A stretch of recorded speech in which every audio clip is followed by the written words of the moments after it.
Welcome to the vivarium in the State Museum of Natural History, Karlsruhe, Germany. So my name is Hannes Kirchhauser and I'm the curator of the vivarium. 30 years ago we began coral keeping in little tanks, 400 liters and so on, and we kept some cellularias or sarcophytons as everybody did at that time. So I can't believe it, now I stand in front of the challenge of my life. It's a reef tank, 240,000 liters volume with living corals and 2 blacktip sharks inside, and it works very well, as you see.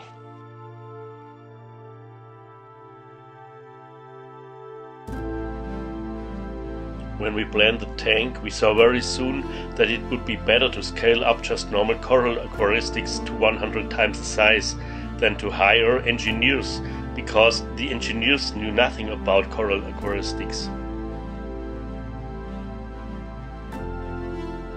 We decided to take LEDs for the lighting on this tank, but even though we wanted to save energy in this way, we need 13,000 watts for the lighting of this big tank.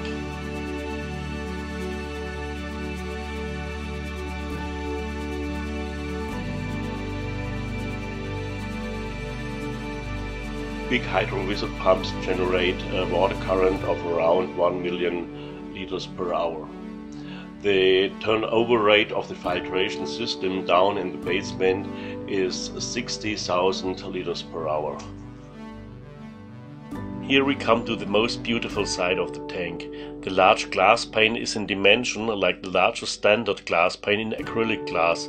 That's 5 meters to 2 meters and 12 centimeters thick, because we have the pressure of 3 meters water level on it.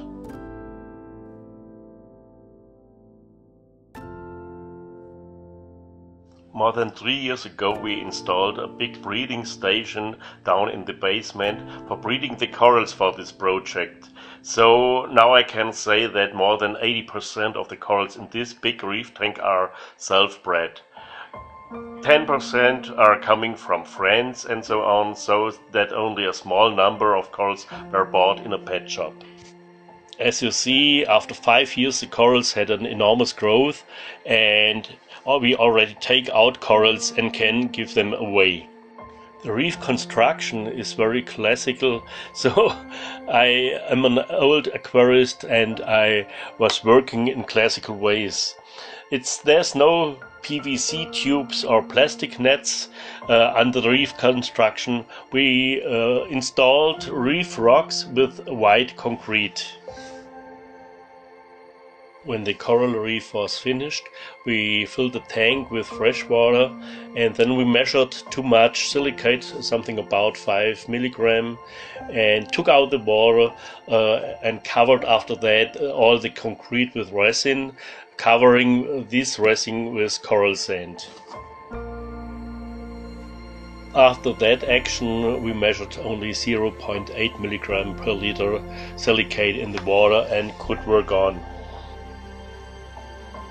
How many coral species in the tank? So that's a difficult question, because we have some coral species in different colors too, and I think we have something around 90 to 100 different species in more than 2,000 colonies. So the growth of the corals is enormous, and if there is breaking a branch of a acropora, for example, you take it and fix it on another point, so you have the next colony, and so it goes on. You have a lot of colonies after some time.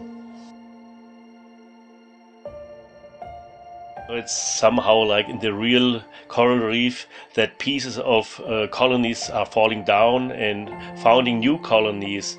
But the difference is when a branch of an acropora is falling into a montipora, I take my diving equipment, go in and separate them before they sting one another.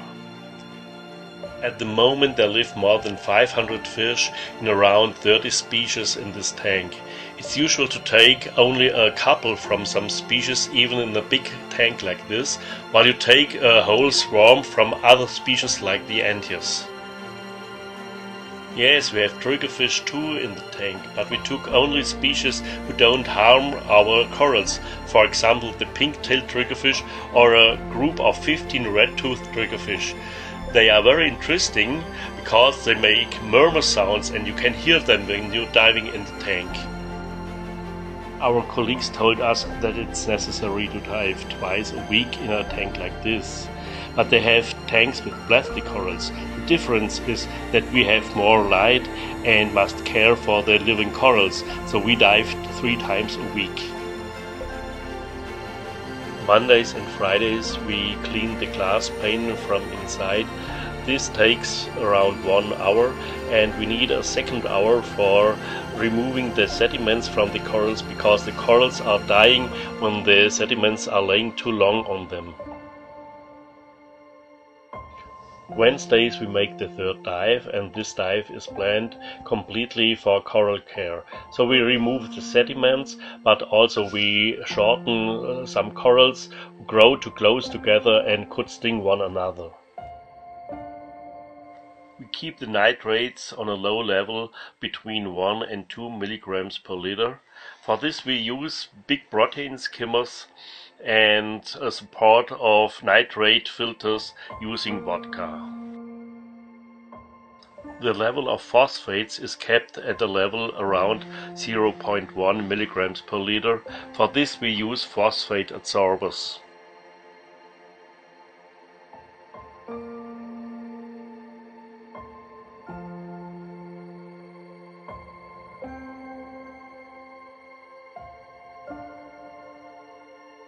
We go around the corner and look into another seawater tank which is attached to the big shark tank. It has a volume of 10,000 liters and was made to show the astonishing low flow resistance of boxfishes. The special effect of this tank is that there's a glass pane between this tank and the shark tank. So you got the impression there's one big reef, but there's a separation because we want to show the boxfish only here in this little tank.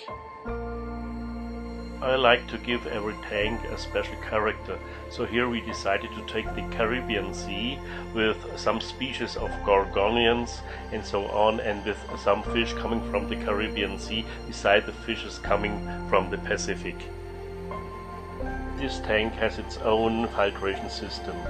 I prefer separate water cycles to avoid unwanted organisms to spread over all tanks.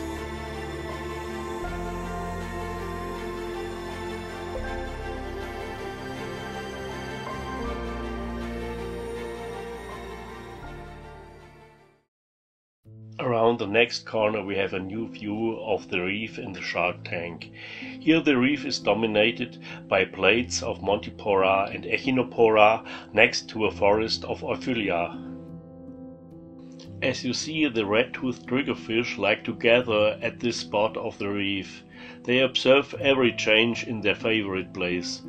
When you're diving there, you fix a coral or you turn around a stone, you can hear them discussing about what you're doing there. Most aquarists around me could not believe that it's possible to keep the sharks in a tank with Acroporas, Poeciloporas and other branched stony corals. But we wanted to try this combination because we are breeding mainly this type of corals. And when I see the sharks hover over the reef close to these fragile corals, I think the others could be right.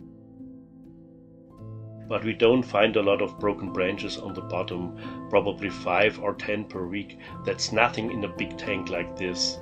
Normally the sharks swim above the corals without touching them.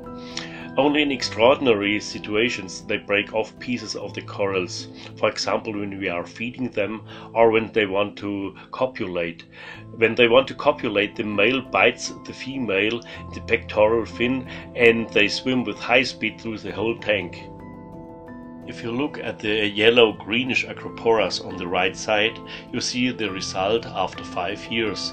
We put them in big like a fist and now they have a diameter of about 80 centimeters.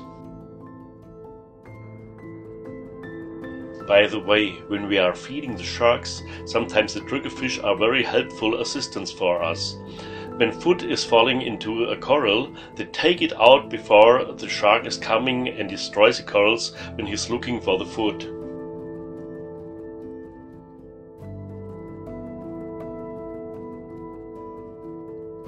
Sometimes we discuss whether we should improve the mechanical filtration, because the water is somehow muddy, but we are convinced that this organic matter floating through the tank is part of the nutrition of the LPS corals and all the different sponges that thrive in this tank in an extraordinary way.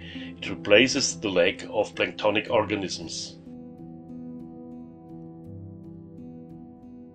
When we go up the stairway leading to the service area above the shark tank, we have a view over the water surface and the lighting of the Boxfish tank. To our own surprise, we needed only 3 LED lights with 200 watts power each for the lighting of this tank with a volume of 10,000 liters.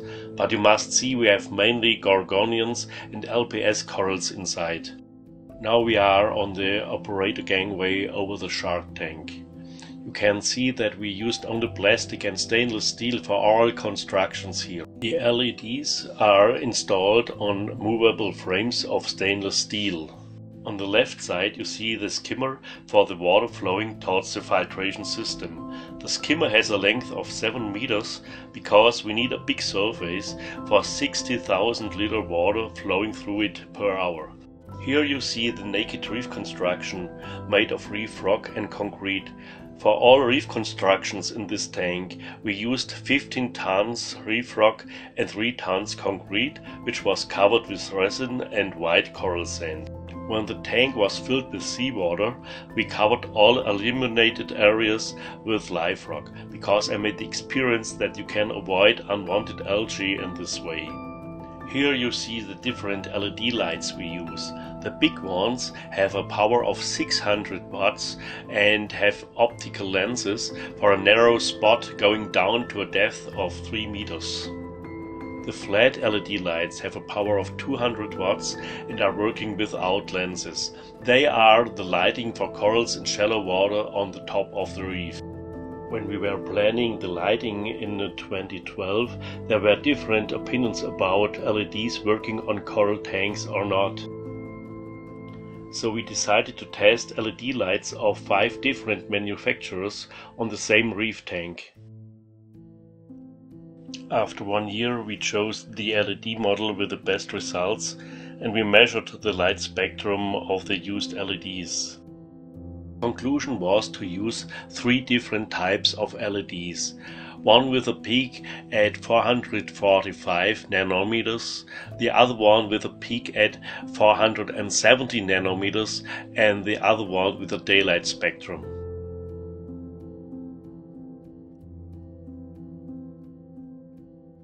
Tracing back to the live rocks, the calcareous algae are covering more and more all areas of the tank, for example the walls or the dead rocks in the shadow. We see one of the 2 tubes coming from the filtration system. When we stand here, all fish gather together, because usually we are feeding them at this point. At this site we learned by chance that not every coral needs a high level of lighting. We put some broken plates of echinopora on the bottom and discovered that they grew on, although there were only LEDs with 200 watts and 3 meters distance above them.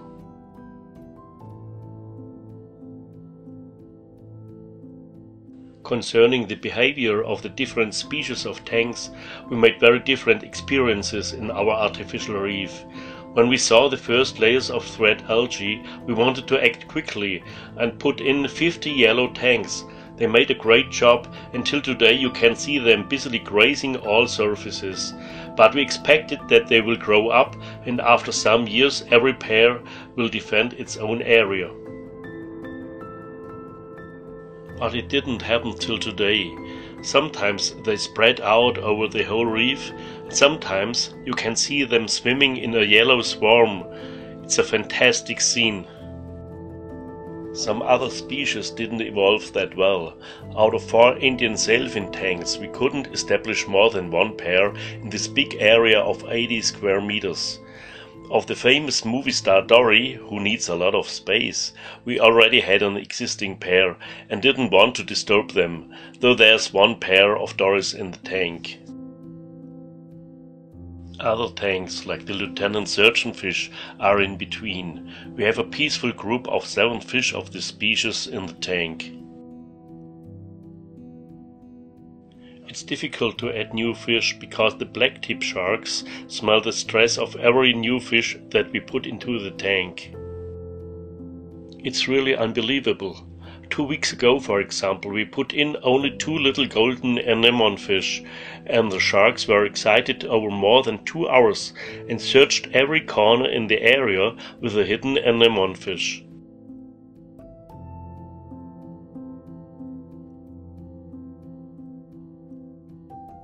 This is our breeding station for corals. In the year 2013, we got the confirmation that the shark tank would be realized, so we began immediately to breed corals for this project. We knew that there will be an immense area to be covered with living corals, so we set up 4 flat tanks with 3 square meters each and a height of only 40 centimeters. These are classical dimensions for breeding corals. The coral fragments were coming from our show tanks in the old exhibition and from friends with reef tanks. In the year 2015, the 12 square meters of these tanks were filled with corals. That means we were able to cover around 20 square meters in the shark tank because we set the corals there with more distance. Our first plan was to dismantle the breeding station as soon as the shark tank would be running. But after some months we recognized that we need the station further on, but in reverse direction. Today here we are keeping fragments of attractive corals coming from the shark tank, because their mother colonies had to be shortened. We give them away to other people who share our wonderful hobby.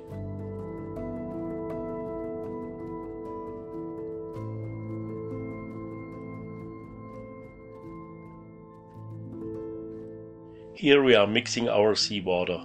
We are working with big bags. They have a weight of half a ton each. We attach them to this hook, raise them with a trolley and roll them above the basin.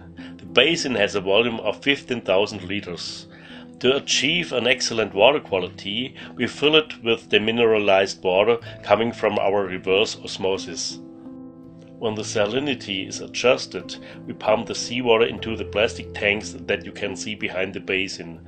There we store 44,000 liters of seawater. In our other reef tanks, the rate of water exchange is 20 to 30% per week, but that's not possible in a big tank like the shark tank. So there we exchange 10,000 liters every week, that's around 4% of the volume. Here in the basement we come to the filtration system of the shark tank. First of all, the water flows through a mechanical filtration of microscreen drum filters with a mesh size of 60 micrometers. At first we wanted to install one huge protein skimmer like my colleagues do in their public aquaria, but it was not possible with a room height of 3 meters, so we decided to take 3 protein skimmers with a height of 2.5 meters and a flow volume of 20,000 liters each. Today I'm happy about the situation. When one protein skimmer fails, I still have 2 protein skimmers that work. A special installation are these black casks. We use them to have better control over the output of the protein skimmers. Usually all products of big skimmers are let directly into the drain, so you don't know anything about their real output. For an optimal use of phosphate adsorbers, we use fluidized bed filters with a volume of 40 liters. Behind the protein skimmers we installed self-made trickle filters, not for nitrification but for reducing the gas overpressure caused by the protein skimmers. And at the end we see our self-constructed nitrate filters working with vodka. My name is Robert. Thank you all for watching our video, and thank you so much, Hannes Kirchhauser, the curator, for showing us around and also for the translation. All the best from Germany. Come visit if you have the chance. See you the next time. Goodbye.